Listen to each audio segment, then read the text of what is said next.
दोस्तों नमस्कार। स्वागत है आप सभी का आप ही के अपने इस मंच पर, जिसका नाम है मयूर जानी ऑफिशियल। जैसे आप जानते हैं, देख रहे हैं कि हमारे बगल वाली खिड़की में राजेश ठाकर साहब बैठे हुए हैं और हम सीधे मुद्दे पे आते हैं और इस मुद्दे पे बात करेंगे कि मोहन भागवत साहब सरसंघ चालक राष्ट्रीय स्वयंसेवक संघ के 75 साल उनके जीवन के पूरे हुए 11 सितंबर को। और उस उपलक्ष्य में हमारे प्रधानमंत्री नरेंद्र मोदी साहब ने उनके बारे में एक आर्टिकल लिख दिया।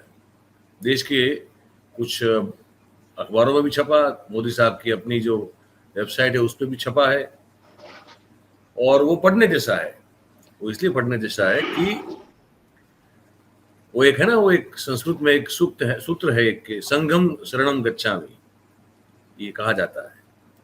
वो संघ अलग है, लेकिन यहाँ पे इस संघ को जोड़ के हम बात करेंगे कि आखिरकार 1.5-2 साल की, मतलब समझ लीजिए कि 2024 के इलेक्शन के पहले से लेके पिछले 1 महीने तक का जो एक जद्दोजहद का मामला चला संघ और मोदी साहब के बीच में, उसमें अब स्पष्ट रूप से मेरी समझ ये कहती है कि मोदी साहब संघ की शरण लेते हुए प्रत्यक्ष रूप से दिखाई दे रहे हैं। लेकिन ये मेरी समझ है।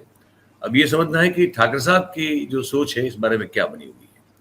तो हम ठाकर साहब से ही सीधा पूछते हैं कि ठाकर साहब, वो आर्टिकल तो आपने भी पढ़ा है ना, मैंने भी पढ़ा। मुझे लगता है कि संपूर्ण रूप से संघ के शरण में जाने की, शरणागति लेने की, ये मुझे कैसे भी करके अब जो है आप रक्षण दो। वो वाली जो नड्डा साहब की वो जो स्टेटमेंट था कि हमें कोई संघ वंघ की जरूरत नहीं है, वहां से सीधा एक यू टर्न 2.5 साल 3 साल में हमको देखने को मिल रहा है। नहीं, 2 साल, 1 साल भी, 1 साल से थोड़ा ऊपर। तो ये जो यू टर्न देख रहा हूं मैं फिर से एक बार, और ये बहुत बड़ा यू टर्न सर है। आप कैसे देखते हैं ये बताएं। देखिए, मैंने पूरा पत्र जब पढ़ा जी, तो जन्मदिन की शुभकामनाओं देने से ज्यादा मुझे ऐसे लगा कि वो मोहन भागवत के जो कदम है उसमें साष्टांग दंडवत प्रणाम की भूमिका में है। उन्होंने बहुत सारी ऐसी बातें लिखी है जो आरएसएस के किसी भी प्रचारक या पूर्व जो है संघ सुप्रीमो के बारे में कही जा सकती है कि वो राष्ट्र के लिए अपने जीवन को समर्पित कर चुके हैं। वो जो है वो अपना पूरा जीवन जो है वो राष्ट्र के उत्थान में, और जो पंच तत्व है देश के, उसको, उसमें वातावरण है, संस्कार है, वो सारी जो चीजें संघ के बारे में कही जाती है वो सारी चीजें उन्होंने लिखी है। लेकिन मोहन भागवत साहब की प्रशस्ति के अंदर उन्होंने एक बात ऐसी लिखी है कि ये देश का सौभाग्य है कि संघ जो है वो अपना शताब्दी इस साल के अंदर जो है मना रहा है, और गांधी जी की जो है वो जन्म शताब्दी भी इसी साल में आती है। जो संघ बिल्कुल गांधी विचार के विपरीत है, जो संघ जो है वो गोडसे की मानसिकता जो है उसका समर्थक रहा है। सर, गांधी जी की जन्म शताब्दी तो इस साल में नहीं हो सकती। नहीं, उसमें कुछ कोट किया है जन्म शताब्दी के बारे में, जाके गांधी जी को कोट किया है। और मेरे पास वो अभी उसकी प्रिंट नहीं है, लेकिन मैंने उसमें पढ़ा कि उनको कहीं ना कहीं गांधी जी का जिक्र है, ये बात सही है जी। हाँ, वो गांधी जी का उसमें जिक्र है जी। तो एक ये दूसरा भी यूटर्न है उसके साथ साथ। अब देखिए, लाल किले पर से नरेंद्र मोदी ने जो प्रवचन दिया उसमें भी राष्ट्रीय स्वयंसेवक की संघ की प्रशस्ति के अंदर और उनकी भूमिका के लिए, उनके देश के लिए क्या क्या किया, वो सारी चीजें कही थी, जबकि वो कहने की जरूरत नहीं थी। वो देश के वड़ा प्रधान होने के नाते जो है वो किसी एक ऐसी संस्था जिसको वो एनजीओ समझते हैं, राष्ट्रीय स्वयंसेवक संघ जो है वो अपने आप को सांस्कृतिक राष्ट्रवाद का मिशन लेके निकला हुआ एक संगठन समझती है। नरेंद्र मोदी ने जो है उसको एनजीओ बोल दिया, लेकिन उनकी प्रशस्ति लाल किले पर से भी करी थी। और आज जब 75 साल मोहन भागवत के होने जा रहे हैं, तब उन्होंने जो आर्टिकल लिखा है उसके अंदर भी मोहन भागवत की बहुत भरपूर जो है वो प्रशंसा उन्होंने की है। हो सकता है कि उनका जो स्टेटमेंट था एक 75 साल की आयु को लेकर, कि भाई जो है कोई भी रेफरेंस में हो, लेकिन दूसरे लोगों के लिए जगह कर देनी चाहिए, जगह छोड़ देनी चाहिए, नए लोगों को जो है आगे आने चाहिए, उस मतलब की थी। उसके बाद उन्होंने जो है वो अपना 3 दिवसीय जो कार्यक्रम था उसमें किसी पत्रकार ने पूछा तो कह दिया कि मेरे बारे में मैंने नहीं कहा था, मैंने किसी को कोट करके वो चीज को कही थी, तो वो नियम लागू हुआ है ऐसा नहीं है। तो हो सकता है उससे थोड़ी बहुत राहत नरेंद्र मोदी साहब को हुई हो। और दूसरा जो है अपना एक्सटेंशन, क्योंकि उनके भी 75 साल 70 सितंबर को पूरे होने जा रहे हैं, और जी विजयादशमी के दिन जो है वो शताब्दी महोत्सव राष्ट्रीय स्वयं सेवक मनाने जा रही है। तो 3 चीजें एक साथ हुई है कि आज मोहन भागवत 75 साल के हुए, 17 तारीख को नरेंद्र मोदी साहब होंगे, और ये शताब्दी महोत्सव है। जो पहले हमने एक बार चर्चा की थी कि हो सकता है कि दशहरा के भाषण के बाद कोई सरप्राइज राष्ट्रीय स्वयंसेवक संघ दे दे, और जो है वो एक मोहन भागवत खुद जो है वो एक ऐसा काम कर दे कि भाई 75 साल मेरे हो गए ना, मेरे अनुगामी के तौर पर इस व्यक्ति का जो है संघ जो है वो अनुमोदन है उनका, और उनको देकर मैं जो है विदाई देता हूं। उन्होंने ये कहा है कि मैं 80 साल की उम्र में भी शाखा चलाने की जरूरत पड़ी तो चलाऊंगा। उसका मतलब कि मैं मुख्य शिक्षक की भूमिका में आ सकता हूं। आप समझिए, संघ के अंदर जो है वो ऐसा नहीं है कि ये क्लास 1 ऑफिसर है, क्लास 2 ऑफिसर है, संघ के अंदर सब समान है। तो मोहन भागवत ये कर सकते हैं कि मैं एक स्वयंसेवक संघ की भूमिका में संघ की सेवा करता रहूंगा, मुझे जो भी संघ बताएगा, अगर मुझे शाखा चलाने की बात करेगा तो अभी में उन्होंने ऐसा नहीं कहा कि मैं 75 साल पूरे होने पर संघ की जिम्मेदारी, जो संघ सुप्रीमो की जिम्मेदारी है, संघ प्रमुख की जिम्मेदारी है, वो नहीं छोड़ूंगा। उन्होंने उसके साथ ये ट्विस्ट ये किया है कि 80 साल के अंदर भी जरूरत पड़ी तो मैं शाखा चलाने के तैयार हूं। वो तो नरेंद्र मोदी के लिए भी लागू होता है कि प्रधानमंत्री न होने के बावजूद वो भारतीय जनता पार्टी की सेवा जो है वो 100 साल तक कर सकते हैं। सवाल जो है पद को लेकर है। उस निवेदन में बड़ी बड़ी सूचक बात कही थी, जो हम लोग जानते हैं कि संघ में जब कोई चीज पब्लिकली कहनी हो तो कैसे कही जाती है। उन्होंने कहा कि संघ जो कहता है हम करते हैं। उन्होंने कहा कि इस ऑडिटोरियम में मेरी क्या मैं ही हूं जो सर संचालक बन सकता था, 10 लोग और हैं जो ये कर सकते हैं। ये क्या कहा जा रहा था कि प्रधानमंत्री आप ही है, ऐसा जरूरी थोड़ा है, आपकी जगह 10 लोग और हो सकते हैं तो प्रधानमंत्री बन सकते हैं। तो भाई उन्होंने कहा कि मुझे बना दिया तो ठीक है, बाकी ये सब लोग हैं ये भी बन सकते हैं। तो संघ कहेगा तो मैं मतलब कोई 80 साल की उम्र में भी शाखा लगाएगा, और संघ किसी 35 साल के व्यक्ति को कहेगा कि तुमको दफ्तर संभालना है, कार्यालय संभालना है, तो कार्यालय संभालेगा।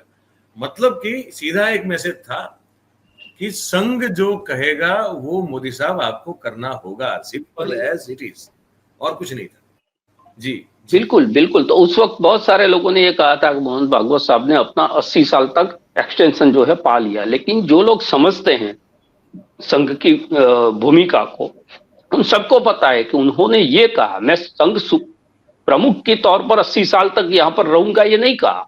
उन्होंने कहा अगर संघ मुझे जिम्मेदारी देगी तो मैं 80 साल की आयु में शाखा चलाऊंगा, यानी कि एक मुख्य शिक्षक की भूमिका में, एक सामान्य स्वयंसेवक की भूमिका में जो भी जिम्मेदारी संघ मुझे देगा वो मैं निभाऊंगा।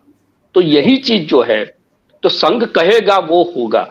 उसका मतलब अभी संघ का विचार क्या है यह बाहर नहीं आया। और यही चीज आप अगर राजनीति के तौर पर देखें कि संघ अगर नरेंद्र मोदी को ये कह दें कि भाई आपने बहुत सेवा की है, जैसे पत्र में लिखा है मोहन भागवत के बारे में, ऐसा ही एक पत्र संघ तैयार कर दे कि आपने राष्ट्र की सेवा के अंदर हमारी विचारधारा जो है उसको सत्ता में आकर उसको फैलाने के लिए, उनको जो है अमली जामा पहना के लिए जो भी किया है, उसके लिए संघ जो है आपका साधुवाद व्यक्त करती है, आपकी जो है घोर प्रशंसा करती है।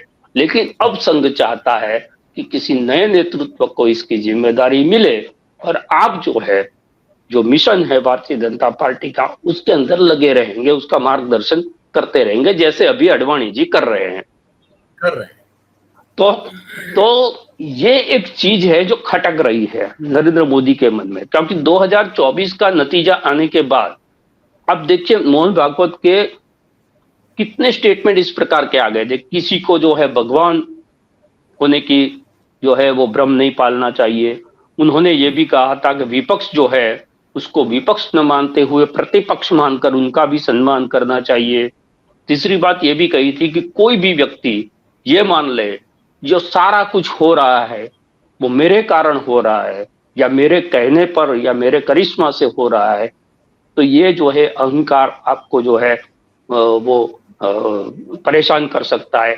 जो तो ये जितने भी स्टेटमेंट है वे हिंदुस्तान के किस राजनेता पर लागू पड़ते हैं? एक ही है, मोदी साहब, और कोई नहीं। एक ही है। मोदी साहब ने कहा था कि मैं नॉन बायोलॉजिकल हूं, ऐसा मुझे महसूस होने लगा है, तो उस पर यह भगवान वाला स्टेटमेंट आया।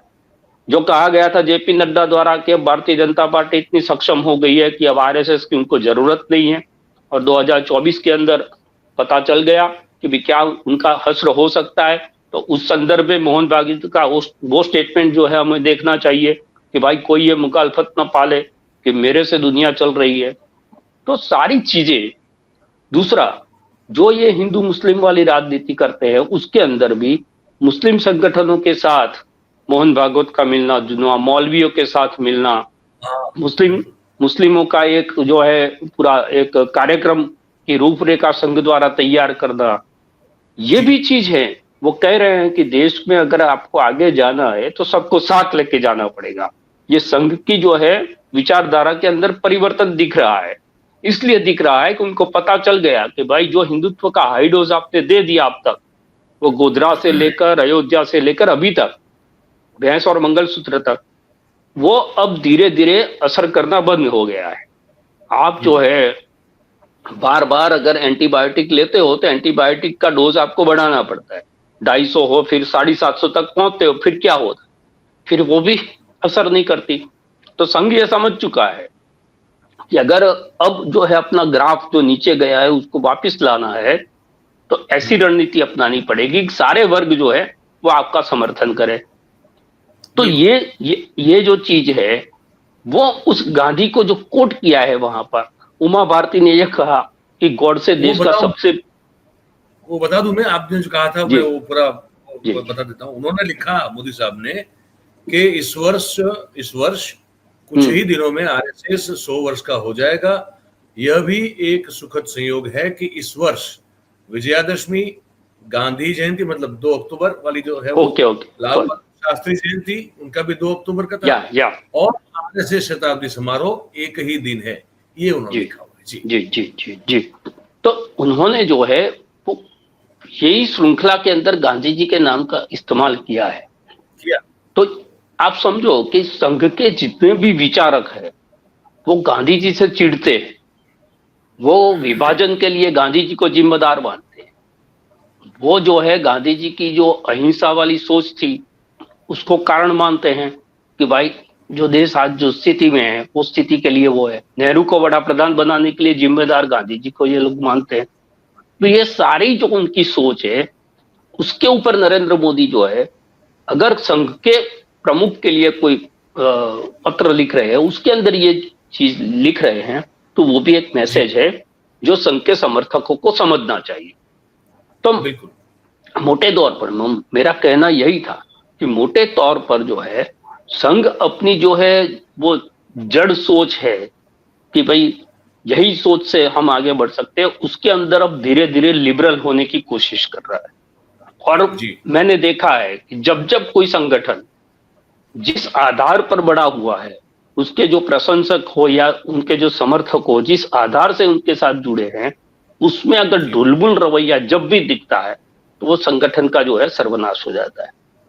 एग्जाम्पल के तौर पर आप शिवसेना को देखिए, बाला साहेब ठाकरे वाली जो हार्ड हिंदुत्व की लाइन थी उसको जैसे ही उद्धव और उसके बेटे ने जो है वो चेंज की, बदली, उसके साथ शिवसेना का जो है हश्र क्या हुआ जी। जो शिवसेना के 2 भाग हुए उसमें सबसे बड़ा कारण ये था कि शिव सैनिकों का जो मिजाज था, उस मिजाज के अनुरूप उनको जो नेतृत्व मिलना चाहिए, या वो जो बात समझते हैं, सोचते हैं, जिस प्रकार की राजनीति बाला साहेब ठाकरे ने की है दबंगई वाली, उससे उद्धव ठाकरे अलग दिखने लगे, आदित्य ठाकरे अलग दिखने लगे। और उसमें ये दिखा कि जो शिंदे हैं वो हो सकता है कि ये शिवसेना को अच्छे से चलाते हैं, तो सारे जो समर्थन है वो शिफ्ट होने लगा।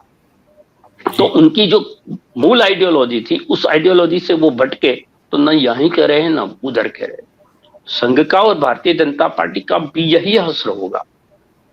जैसे ही उन्होंने अपना फ्लेवर छोड़ दिया और वो जो है गांधी को प्रशंसा करने लगेंगे, हिंदू मुस्लिम एकता की बात करने लगेंगे, तो उनके समर्थकों को ये लगेगा कि अब ये लोग जो है सत्ता में कमजोर पड़े हैं, तो हिंदुओं का साथ छोड़ रहे हैं।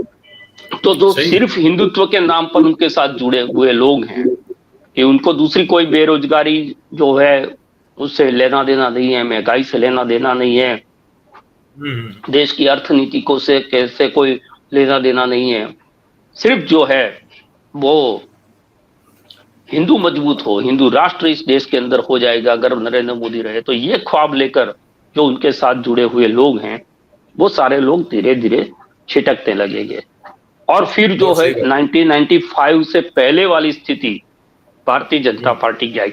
देखिए, भारतीय जनता पार्टी के साथ कांग्रेस की जो कोर वोट बैंक थी, ओबीसी और दलित, वो राम मंदिर के मुद्दे पर वहां पर शिफ्ट जी। अगर ये हिंदुत्व वाली लाइन में जैसे ही ये लोग लिबरल हो जाएंगे, वो जो वोट बैंक शिफ्ट होके कांग्रेस से यहां आई है, वो वापिस कांग्रेस की तरफ चली जाएगी। और इनका जो हिंदुत्व है उसको सड़क पर कौन लड़ता है? तो कोई जो है राष्ट्रीय स्वयंसेवक संघ का प्रचारक, स्वयंसेवक कोई नहीं लड़ता। ना अमित शाह का बेटा जो है वो झंडा लेकर निकलता है, ना निर्मला सीतारामन का भी बेटा या बेटी रोड पर निकलते हैं। यही ओबीसी और दलित दंगे में मारे जाते हैं, तो भी ये ओबीसी और दलित मारे जाते हैं। जब भी दंगे होते हैं तो ये सारे लोग जो है वो उनके साथ खड़े दिखते हैं। जब उनको लगेगा कि भाई हमारा तो राजनीतिक इस्तेमाल हो चुका और अब इनको लग रहा है कि हमारी जरूरत नहीं है, तो ये जो है वो अब राम और रहीम दोनों को एक कर रहे हैं। तो सिर्फ यही कारण से जो जुड़ी हुई है वोट बैंक है, भारतीय जनता पार्टी जो आज 50% तक गई है, उसमें उसके 28 से 50% में 22% लोग ऐसे ही है जिसको दूसरी किसी चीज से मतलब नहीं है, वो भावनाओं में बहकर भारतीय जनता पार्टी के साथ है। आज भी उनको ये है कि नरेंद्र मोदी है तो हम सुरक्षित है। ऐसे जो लोग हैं बिना ज्यादा सोचने वाले, वो सारे लोग जो है वो आहत हो जाएंगे। तो होता क्या है कि जो आपको बहुत मोहब्बत करता है और उसको जब धोखा मिलता है, तो वो जितना बड़ा दुश्मन बनता है, उतना तो जो है आपका जो घोर विरोधी दुश्मन है वो भी उतना बदला दे लेता। तो फिर तो अभी जो दिख रहा है राष्ट्रीय स्वयंसेवक संघ की विचारधारा में और भारतीय जनता पार्टी के रवैये में, उसमें ये दिख रहा है कि भाई अब सिर्फ ये हिंदुत्व वाली बातें नहीं चलेगी, अब उसमें बीच की लाइन हमें खींचनी पड़ेगी। अगर हमें साउथ में ग्रोथ करना है, हमें नॉर्थ ईस्ट में ग्रोथ करना है, क्योंकि सिर्फ हिंदी बेल्ट है वो तो देश है नहीं। उनको पता चल गया हिंदी बेल्ट में अगर उत्तर प्रदेश आपको नीचे गिरा देती है और ये वोट चोरी मामले के बाद अगर बिहार भी हाथ से चला जाता है, तो फिर तो सत्ता में आने का कोई सवाल ही पैदा नहीं होता। दो बड़े स्टेट जो जहां से उनकी बहुत सारी जो है सीटें आती है, अगर वो हिंदी बेल्ट के दो बड़े स्टेट निकल गए तो फिर उनके पास रहेगा क्या? तो उसी सोच के चलते राष्ट्रीय स्वयंसेवक ये संघ ये करना चाहता है कि भाई आपने जो है वो लाइन लेके हमको सत्ता में ला दिया, लेकिन सत्ता में आने के बाद 10 साल के अंदर आपने जो भारतीय जनता पार्टी का संगठन के रूप में, शासन के रूप में नहीं, संगठन के रूप में जो नुकसान किया, और उससे ज्यादा नुकसान राष्ट्रीय स्वयंसेवक संघ का किया। क्योंकि भारतीय जनता पार्टी से ज्यादा आलोचना इस 10 साल में संघ की हुई है, संघ की भूमिका। क्योंकि जब इन्होंने नेहरू पर सवाल उठाया, तब जो है एक चर्चा शुरू हुई देश में, और उसमें संघ की भूमिका जो है आई। जब सावरकर की चर्चा हुई तो फिर वो माफीनामे की चर्चा आई, फिर वो संघ की भूमिका आई कि भी आपने आजादी की लड़ाई के अंदर क्या किया था। जब जब उन्होंने राहुल गांधी के ऊपर मानहानि का केस किया और उसकी जब भी डेट आई और चर्चा चली, तो वो चर्चा में बार बार संघ बीच में आया।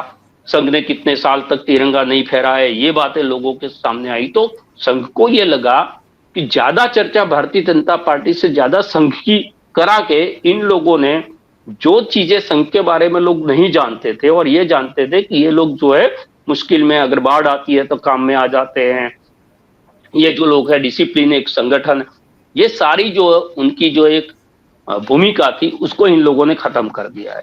तो संघ अब संघ को बचाने की मुहिम में लगा है, और संघ को अपने आप को बचाना है। तो उनको जो है वो व्यक्तिवाद पर जो संगठन चला गया है भारतीय जनता पार्टी, वही स्थिति अगर आरएसएस की न हो कि जो भाजपा चला रहा है वही संघ चलाए, अगर ये स्थिति बन जाती है जिस दिन, इस दिन आप समझ लो कि फिर संघ की जो मूल भूमिका थी उनकी स्थापना से लेकर अब तक की, या उनका जो कल्चर था, कल्चर तो बहुत तहस नहस हो चुका है संघ का। जो पहले का संघ का कल्चर था और आज का जो संघ का वीआईपी कल्चर है, उसके अंदर बहुत सारा बदलाव आया है। लेकिन जो कुछ बचा कुचा कुछ है संघ के बारे में, उनको लग रहा है कि उसको भी नुकसान होता है। वो नुकसान की भरपाई करने या नुकसान को बचाने के लिए कुछ ऐसा सोच रहे हैं जिसके अंदर भारतीय जनता पार्टी के अध्यक्ष का चुनाव फंसा हुआ है। हम समझते थे कि जैसे राष्ट्रपति वाला चुनाव खत्म हो जाएगा तो हो जाएगा। हमारे यहाँ जब अमित शाह आते हैं तो हम समझते हैं प्रदेश अध्यक्ष अब मिल जाए। अब नरेंद्र मोदी आ रहे हैं तो हमको लगेगा कि अब जो है अध्यक्ष मिल जाए। लेकिन नरेंद्र भी आ गए, अमित शाह महीने में 3 बार आते हैं, फिर भी जो है अध्यक्ष नहीं मिल रहा है। तो कहीं ना कहीं कुछ जो है वो पेच फंसा हुआ है, और वो पेच जो फंसा हुआ है उसका प्रमाण यह है, नरेंद्र मोदी ने जो प्रशस्ति पत्र लाइफ टाइम अचीवमेंट अवार्ड जैसे किसी को दे रहे हो कि भाई आपकी सारे जीवन की जो भूमिका थी उस पर आखिरी स्पीच अगर किसी को दे दी हो, इस प्रकार का ये पत्र जो है वो नरेंद्र मोदी ने लिखा है आर्टिकल के रूप में। तो इससे साफ पता चलता है कि लाल किले से जो आपकी चीजें बदली है, जो व्यक्ति ये समझता था कि भाई मेरे सिवा है कौन, संघ को भी जो है मैं मैनेज करता हूं, संघ भी जो है अब मैं कहता हूं प्रकार से चल, अगर कोई केंद्र बिंदु है तो सिर्फ मैं हूं, ये मानने वाला व्यक्ति वो अपनी तारीफ सुनने के आदी है। वो दूसरों की तारीफ कर ले और इतनी ज्यादा तारीफ कर। ये तो अब देखिए, गुलाम नबी आजाद के नाम पर उन्होंने संसद में आंसू बहाए। क्यों बहाए? जम्मू कश्मीर में उनको लगता था उनको साथ लेने से हमें फायदा हो। वो जब भी किसी के नाम पर रोते हैं, वो खुद अपनी माँ को गाली देने के नाम पर जब रोते हैं, भावुक होते हैं, माँ की जब प्रशंसा करते हैं कि माँ क्या चीज है जीवन के अंदर, तो आप समझ लो कि उसके पीछे उनको उसका कोई मकसद है। तो मोहन भागवत की जो प्रशंसा कर रहे हैं वो बिना मकसद नहीं कर रहे। ठाकर साहब, मतलब माफ कीजिएगा अगर मतलब मेरी कोई बात को अन्यथा ना ले कोई सुनने वाले भी, पर मुझे मैंने जो जब से वो लोकसभा चुनाव में वो रूबिका लियाकत को जो कह रहे थे, मैं सुन रहा था, मुझे तब से मन में सवाल है लगातार, क्योंकि बड़ा निजी है तो मैं इस पर कभी बोला भी नहीं, लेकिन आज मन होता है। आज चूंकि अब उन्होंने खुद ही अपनी माताजी को चर्चा के विषय में डाल दिया हुआ है, तो क्या करें। नॉन बायोलॉजिकल मैं अगर ये कह दूं कि मुझे लगता है कि शायद मैं मेरी माँ की कोख से पैदा ही नहीं हुआ, तो मैं अपनी माँ का मैं अपमान नहीं कर रहा हूं क्या, अगर मैं ये कह दूं तो? मतलब मुझे तो बताया जा रहा है कि मैं जरा ज्यादा आलसी था और माँ के गर्भ में मैं मजे कर रहा था, तो मैंने तो आने में भी देर कर दी थी, मैं तो लेट आया था। तो 9-9.5 महीने के आसपास में रुका अपनी माँ की पेट में। मैं बीज से लेके मैं एक बालक के रूप में वहां 9.5 महीने के आसपास में मेरे माँ के गर्भ में मैं आश्रय पाता रहा। मेरी माँ ने वो प्रसव पीड़ा से पहले भी, जो एक बच्चे को जब कोख में होता है तो माँ को क्या क्या देखना होता है, किसी से संभल के चलना होता है, कितनी उसको तकलीफ होती है, वो हर चीज से, फिर उसके बाद प्रसव पीड़ा, फिर बच्चे को इतना छोटे होते हैं, हम लोग आते तो इतने छोटे होते हैं, यहाँ से लेके आज हमको 6 फुट का बना के रख दिया है। माँ का कितना होता है एक बेटे के जीवन में योगदान, ये किताबें कम पढ़ते हैं, जितनी लिखो आप। अब वो मैं अगर कह दूं कि मुझे लगता है अब जीवन के इस पड़ाव पे आके कि मैं शायद नॉन बायोलॉजिकल हूं, मतलब कि माँ की कोख से पैदा ही नहीं और हुआ। तो वो एहसास भी कब होता है? माँ का मुझसे इससे बड़ा अपमान तो कोई क्या कर लेगा जो बेटे ने कर दिया। माँ के और योगदान का, माँ का योगदान कर दिया। वो एहसास भी वो कहते हैं कि कब होता है कि जब मेरी माँ चली गई तो मुझे अब ये महसूस हो रहा है। तब तक जब तक माँ थी तब तक तो जो है उनको नोटबंदी की कतार में खड़ा रखने के लिए उनको जरूरत थी। हर जो है जन्मदिन पर माँ के पास जाकर चरण छू के जो है मीडिया के माध्यम से मैं ही जो है, मेरी ही देश के अंदर मैं ही अकेला ऐसा व्यक्ति हूं कि जिसकी माँ है, और मैं ही अकेला ऐसा व्यक्ति हूं जो माँ का इसका इतना ख्याल रखता है। ये सारी चीजें जो है वो मार्केट कर रहे थे। जब माँ नहीं रही और उनको लगा कि अब जो है उस वो चीज जो है काम नहीं आएगी, तो उन्होंने ये कह दिया कि जब माँ चली गई तो मुझे एहसास हुआ कि शायद मैं नॉन बायोलॉजिकल हूं। तो ये जो है सिर्फ माँ का नहीं है, पिता का भी अपमान। लेकिन दिक्कत इस चीज की है कि पिता का नाम कभी चर्चा में आता ही नहीं है। नहीं। आप जो बड़े हुए हों उसमें माँ की तो भूमिका होती ही है, साथ साथ पिता की भी भूमिका होती है। तो जब हम किसी बात से चर्चा करते हैं तो ये कहते हैं गुजरात में अगर कोई के इसके माता पिता ने अच्छे संस्कार दिए, ये नहीं कहते कि इसके माँ ने अच्छे संस्कार दिए। लेकिन देखिए, पिता की आपने चर्चा नहीं की है तो पिता को राजनीति के अंदर लोग घसीट नहीं रहे।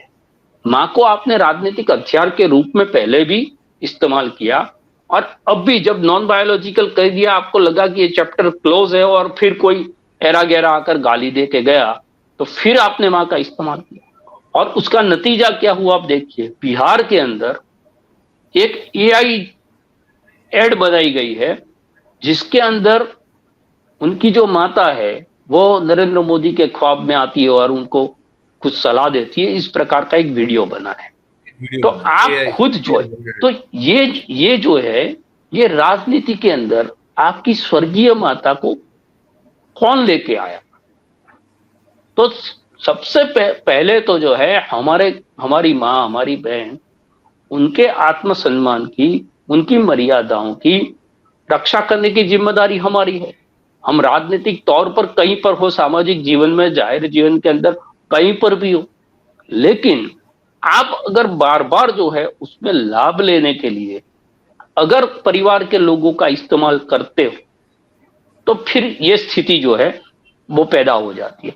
जैसे बिहार के अंदर लालू प्रसाद के परिवार पर आरोप गढ़ने के लिए उनके जो बेटे हैं उनका डाइवोर्स वाला मामला जैसे ही चलाया इन लोगों ने, तो फिर नरेंद्र मोदी का वैवाहिक जीवन पर सवाल उठना शुरू हुआ। तो आप खुद ऐसी चीजें करते हो, आप दूसरों के तरफ जो फेंकोगे, कादव फेंकोगे तो आपके ऊपर कादव आएगा। तो आपने बिल्कुल सही कहा, कोई व्यक्ति अगर ये बात को ही नकार देता है कि मैं मेरी माँ के गर्भ से पैदा हुआ हूं, उसका मतलब उसकी प्रसूति की वेदना को वो भूल चुका है। वो जो कहते थे कि मेरी माँ ने लोगों के घर में बर्तन बांच के हम सबको बड़ा किया है, उस संघर्ष को वो भूल चुके हैं। वो जो कहते थे कि मेरी माँ ने जो है वो गरीबी देखी है, देखिए हम गरीब सारे लोग जो है उन्होंने ये स्थिति देखी हुई होती है। आपने अगर देखा है कि आपकी माँ ने बहुत संघर्ष किया है, गरीबी देखी है, तो आप जब थोड़ा बहुत आपके पास सुख आता है, पैसा आता है, तो सबसे पहले कोशिश क्या करते हैं कि माँ को 4 धाम की यात्रा कराए, अपने साथ लाके रखे, उनको कहे कि 2 टाइम का माता जी आप अच्छे से खाना पीना खाओ, झूले में झूलो, कोई अगर आपको दिक्कत है तो बेटे हैं, बहू है, वो सारे लोग जो है आपकी सेवा करेंगे। आप यही करोगे। माँ बाप का ऋण चुकाने के लिए बेटे के पास होता क्या है, जरिया क्या होता है? यही होता है। क्या हम अपने माँ बाप को ऐसा कहते हैं कि भाई आप कहीं पर रहते हो, चलो मैं लाख रुपया आपको भिजवा देता हूं, आप मजे से रहना? ये कोई नहीं करता। उसको अगर कोई कुछ करना है बेटे को माँ के लिए तो भी यही करता है कि भाई उसकी सेवा करता है, उसका जो ख्याल रखता है, उन्होंने जो दिक्कतें पहले सहन की है उस दिक्कतों को जो है वो उससे दूर रखने की कोशिश करता है। लेकिन जब आप 1 या 2 दिन के लिए पीएमओ के अंदर अपने माँ को ले जाते हो और फिर छोटे भाई के वहां पर छोड़ देते हो, तो आप जिस माँ से इतना लगाव रखते हो, शाम को रात को कितने भी थके आप 18 कलाक काम कर दो, 19 कलाक काम करो, सुबह में जब माँ जो है वो प्रभु भजन करती हो तो उसके पैर छू के घर से बाहर निकलते तो माँ को कितना सुख मिलता कि मेरा बेटा इतना बड़ा प्रधानमंत्री हो गया, मुझे घर पे लाके रखता है और हर सुबह जो है वो मेरे पैर छू के जाता है, तो इतना सम्मान जो है मुझे मिल रहा है। क्या ये हुआ? तो जितने भी सवाल हो रहे, हम ये नहीं कहते कि उनको उनकी माँ से कोई लगाव नहीं होगा, हर बेटे को हो सकता है, होता ही है, लेकिन उसका सिर्फ राजनीति के तौर पर साल में 1 बार इस्तेमाल करना और फिर जो है पूरे साल उसको याद नहीं करना। साथ साथ माँ के साथ जुड़ा हुआ परिवार, माँ ने अपनी गर्भ से अगर नरेंद्र मोदी को जन्म दिया है तो पंकज मोदी को भी जन्म दिया है, प्रहलाद मोदी को भी जन्म दिया है, उसके बच्चे हैं, उसके बेटियां हैं, उसको भी जन्म दिया है। तो आप पूरे परिवार से कट होके सिर्फ अपनी माता के साथ जुड़े रहते हैं। क्यों? क्योंकि आपको दिखाना है कि मैं एक अच्छा बेटा हूं। देखिए अब पिंडदान वाला कार्यक्रम 17 सितंबर को हो रहा है, माता जी को पिंडदान। अब पंकज मोदी एक बार पिंडदान, जी एक चीज और बताऊं मैं आपको, सिर्फ पिंडदान तो हो ही रहा है, लेकिन गुजरात में क्या हो रहा है पता आपको? मेरे पास अगर हो तो मैं दिखाने की कोशिश करता हूं। एक चीज ये हो रही है, गुजरात में नमोत्सव हो रहा है सर। ये मैराथन कर रहे हैं यहाँ पर। नहीं, नमोत्सव ये मैं दिखा रहा हूँ। ये शायद दर्शकों को कहीं और से पता नहीं चलेगा, हम बता रहे हैं पहले। ये 17 तारीख को आप इसको पढ़ लें ठीक से, तो ये सिर्फ बाय इनविटेशन है, सिर्फ इनवाइटी लोग ही जा पाएंगे इसमें। और ये है 150 कलाकारों के साथ एक मेगा म्यूजिकल मल्टीमीडिया शो है, जिसमें नरेंद्र मोदी साहब के गुणगान गाए जाएंगे गुजरात के, और शायद हो सकता है गुजरात के बाहर से भी 150 कलाकार हैं कुल मिला के। और ये जो है सर, ये 17 तारीख को रखा गया। और मैं अगर ठीक से एड्रेस इसका आपको पढ़ के बताने की कोशिश करूं तो ये एक सेकंड में इसको थोड़ा और बड़ा करने की कोशिश करता हूं, अगर ये जूम हो पाए तो। ये सोनेरिया ब्लॉक ग्राउंड है, सरसपुर, बापू नगर, अहमदाबाद, शाम के 7 बजे के बाद। लेकिन इनवाइटी सिर्फ अगर आपको निमंत्रित किया गया है तभी आप इस प्रोग्राम में, मतलब कि वीवीवीआईपी का कार्यक्रम होगा पूरा। ये हम हमारे दर्शकों को बता दें, इसका पोस्टर भी हमने आपको दिखा दिया। ये हमारे पास कहीं से आ गया घूमता फिरता, आप जानते हैं आ जाता है तो आ गया से। तो ये हो रहा है 17 तारीख को अहमदाबाद में जी। और एक सप्ताह तक ये कार्यक्रम चलने वाला है, जिसके अंदर युवाओं जो है वो नमो की टी शर्ट पहनकर मैराथन करेंगे, बहुत सारे चीजें हैं। वो भी होने वाला है। हाँ, वो हो रहा है। तो ठीक है, वो तो भारतीय जनता पार्टी जो है वो नरेंद्र मोदी के अलावा, यही तो संघ की पीड़ा है, यही तो संघ की पीड़ा है। अगर संगठन अपना उत्सव, संघ जो है वो अपना शताब्दी महोत्सव मना रहा है, तो क्या मोहन उत्सव किया उन्होंने? क्या भागवत पारायण की उन्होंने? क्या मोहन भागवत की प्रशस्ति के लिए कोई कार्यक्रम किया उन्होंने? वो राष्ट्रीय स्वयंसेवक संघ के नाम से कार्यक्रम हो रहे हैं ना। तो जो व्यक्तिवाद जो है उसका घोर विरोधी संघ रहा, दूसरा प्रचार और प्रसार का विरोधी रहा। कभी भी संघ के कार्यक्रमों के पोस्टर नहीं लगते थे, अखबारों के अंदर जो है उसकी जो है इश्तेहार नहीं आते, आज भी नहीं आते। तो उनका जो था वो प्रसिद्धि, और उसमें भी व्यक्ति की प्रसिद्धि, उससे संघ जो है वो विपरीत विचार रखता है। और यहां पर आप देखिए कि भारतीय जनता पार्टी जो है वो नमो उत्सव कर रही है, उनके जो कमलम है उसको नमो कमलम कार्यालय कह रही है। सरकार जो है वो एनडीए की है, भाजपा की है, उसको कह रहे हैं कि मोदी सरकार है, मोदी 2.0, मोदी 3.0। तो इसके अंदर भारतीय जनता पार्टी है कहां? तो ये एक इंटरेस्टिंग ट्वीट है सर, ये एक इंटरेस्टिंग ट्वीट है। ये कोई कट्टर कट्टर बीजेपी समर्थक और मोदी समर्थक, मोदी साहब के चेले, ये पटेल भाई करके हैं, गुजराती है हमारे, लिखा गुजराती में है लेकिन दर्शकों को मैं बता दूं, ये कट्टर मोदी समर्थक भाई हैं। अब ये अपने एक्स के अकाउंट में लिख रहे हैं, ट्वीट कर रहे हैं कि मोदी, और संबोधित किसको कर रहे हैं? मोदी जी को कर रहे हैं कि मोदी जी, मैं 2005 से मोदी और बीजेपी का समर्थक हूं। आज बड़े दुख के साथ ये कह रहा हूं कि गुजरात में जब भी कोई दूसरा विकल्प मिलेगा तो मान लीजिए कि बीजेपी सरकार जाने वाली है। ऑपरेशन सिंदूर ना काम आएगा, ना आपकी वर्ल्ड लीडर वाली छवि भी काम आएगी। और जनता का जो गुस्सा है उसका कारण उन्होंने जो है लिखे है कि थर्ड क्लास रोड बंद है, रोड रास्ते थर्ड क्लास है, भ्रष्ट अधिकारी हैं, और जो नेता और अधिकारी बहुत सभी भ्रष्ट हैं, और जो गुंडागिरी मतलब कि जो कानून की धज्जियां लगातार उड़ रही है। कल सुबह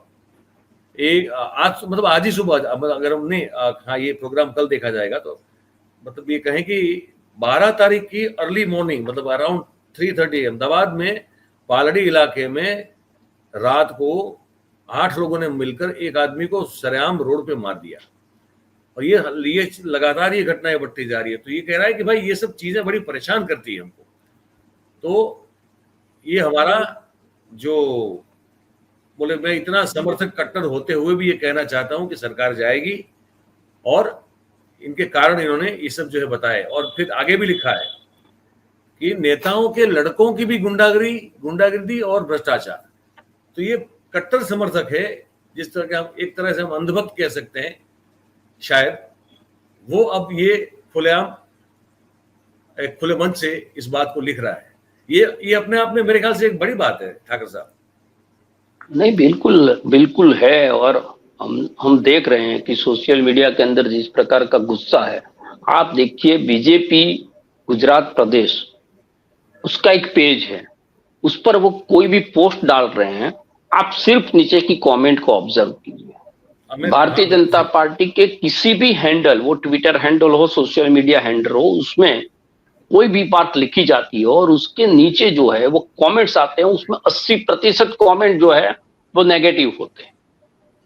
उसका मतलब कि जो सबसे मजबूत social media Bharatiya Janata party का कहलाता था, उसके सामने कांग्रेस का सोशल मीडिया मजबूत है ऐसा नहीं है, लेकिन स्वयंभू जो भी लोग सोशल मीडिया में है, वो किसी पार्टी के हो या न हो, बहुत सारे लोग वहां पर जाते, हम गुजराती टीवी के अंदर देखते हैं कि जब डिबेट में जाते हैं, डिबेट में कोई मुद्दा अगर है और उसमें ऐसा मुद्दा है कि उसमें तारीफ हो रही है सरकार की कि भाई भूपेंद्र भाई के 4 वर्ष में क्या क्या हुआ, तो नीचे जो लोग हैं वो धज्जियां उड़ा रहे होते हैं।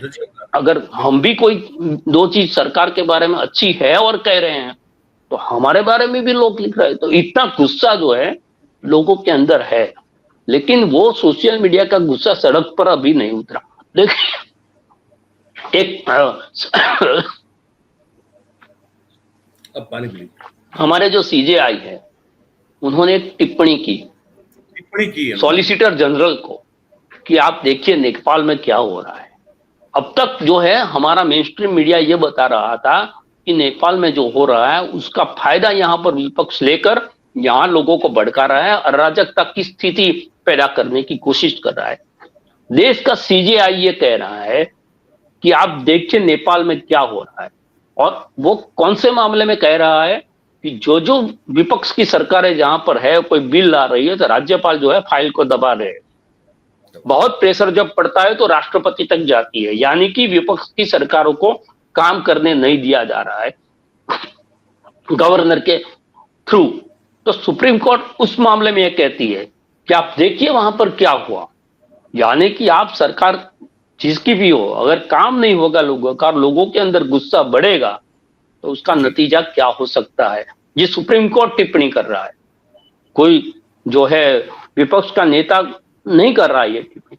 और दूसरी चीज देखिए, ये जो डर है ना, वो डर जो ये भाई लिख रहे हैं, उसका एहसास जो है वो भारतीय जनता पार्टी को भी हो चुका है। जैसे ही नेपाल की घटना हुई, अब देखिए सारे हैंडल पर कि भाई हमारा देश तो संविधान हुआ है, हमारे देश के लोग समझदार है, हमारे देश के लोग लोकतंत्र में मानने वाले लोग हैं। हमारे यहाँ तो नरेंद्र मोदी जैसा एक व्यक्ति है जो सबको साथ लेके चलता है। किसान आंदोलन में देखो, झुकना पड़ा तो हम झुक गए। वो सारी चीजें लिख रहे हैं।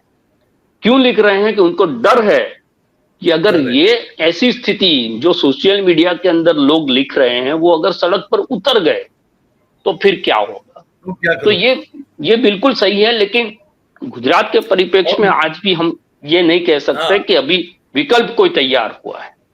मैं ये कह रहा, मतलब मुझे लगता है कि इसको हम लोग समिंग अप करें, इसको सम अप करें आज की बातचीत को, तो ये इस बात को कहना बहुत लाजमी होगा कि जैसे हम और आप ऑब्जर्व कर रहे हैं वैसे ही ऑब्वियसली राष्ट्रीय स्वयंसेवक संघ और मोहन भागवत साहब भी ऑब्जर्व कर रहे हैं।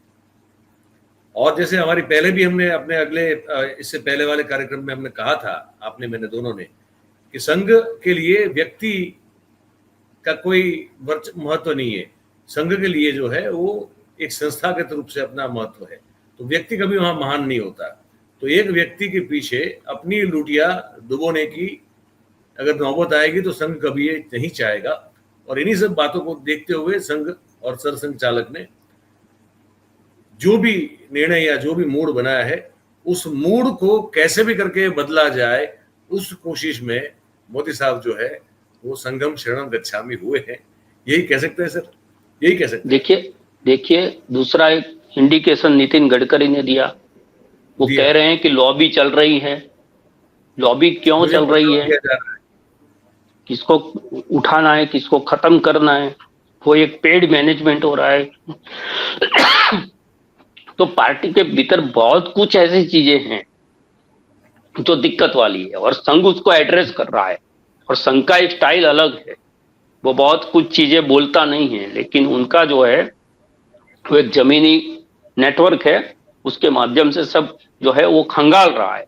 और उसी के कारण जितनी भी चीजें फंसी हुई हमको दिखती है वो दिख रही। और गुजरात में तो ठीक है, गुजरात में नमोत्सव करेंगे क्योंकि काउंसिलर से लेकर सरपंच से लेकर जितने भी लोग हैं उनकी कोई हैसियत नहीं है कि नरेंद्र मोदी के नाम के बगैर वोट मांगकर एमएलए या एमपी हो सके। तो उनको तो जो है वो नमोत्सव करना पड़ेगा। बिल्कुल यही है, यही बात आज थी, हमने आप तक पहुंचाई। दोस्तों उम्मीद है कि ये जानकारी ये बातचीत के जरिए आपको जो मिली है ये आपके काम की होगी और पसंद आई होगी। और अगर आई है तो आप अपनी प्रतिक्रिया प्रतिभाव जो भी है कमेंट के जरिए हमको लिख के भेजें। और अगर बातचीत पसंद आई है तो फिर वीडियो को आप लाइक भी करें, है ना, ये जरूरी है। और इसकी लिंक है, इसको हो सके उतना शेयर कीजिए। और सब्सक्राइब नहीं किया है तो कर लीजिए भाई, और अपने आसपास के लोगों से भी करवा लीजिए। ठाकर साहब बहुत बहुत धन्यवाद, थैंक यू वेरी मच। आपका भी और हमारे साथ जो दर्शक जुड़े उनका भी थैंक यू। नमस्ते, नमस्कार।